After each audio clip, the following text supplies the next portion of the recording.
రాజ్యాంగాన్ని ప్రజాస్వామ్యాన్ని TMC Congress అగౌరవపరుస్తుందని BJP రాష్ట్ర చీఫ్ రామచంద్రరావు అన్నారు. మే 10న ప్రధాని నరేంద్ర మోదీ బహిరంగ సభ ఏర్పాట్లపై లాలాపేటలోని వాల్ రైటింగ్ చర్చా కార్యక్రమంలో పాల్గొన్న బీజేపీ చీఫ్ విపక్షాలపై నిప్పులు చెరిగారు. వెస్ట్ బెంగాల్, అస్సాం, పుదుచ్చేరిలలో బీజేపీ సాధించిన అఖండ విజయం దేశ ప్రజల మనోగతానికి అద్దం పడుతుందని తెలిపారు.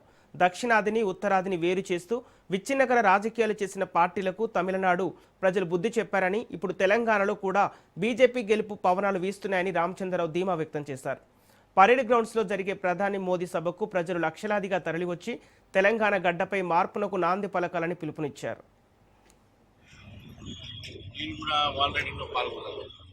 నరేంద్ర మోదీ గారు 10వ తారీఖు నాడు, మే 10వ తారీఖు నాడు సాయంకాలం 3 గంటలకు పరేడ్ గ్రౌండ్లో రాబోతున్నారు.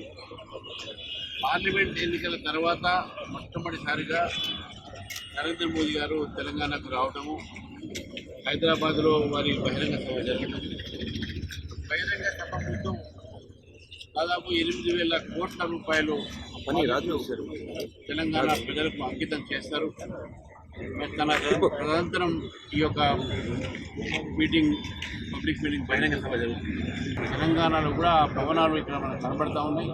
తెలంగాణ ప్రజలు భారతీయ జనతా పార్టీకి పిలుస్తూ ఉన్నారు. భారతీయ జనతా పార్టీ తెలంగాణలో రాజకీయ ప్రత్యర్థులుగా ఈరోజు మనకు తెలంగాణ ప్రజలు ఉన్నది. బీఆర్ఎస్కి అవకాశం ఇచ్చారు, కాంగ్రెస్ అవకాశం ఇచ్చారు. ఈ ఒక్కసారి బీజేపీకి అవకాశం ఇచ్చి రానున్న ఎన్నికల్లో ఇక్కడ బీజేపీ యొక్క ప్రభుత్వాన్ని ఏర్పడితే డబుల్ ఇంజన్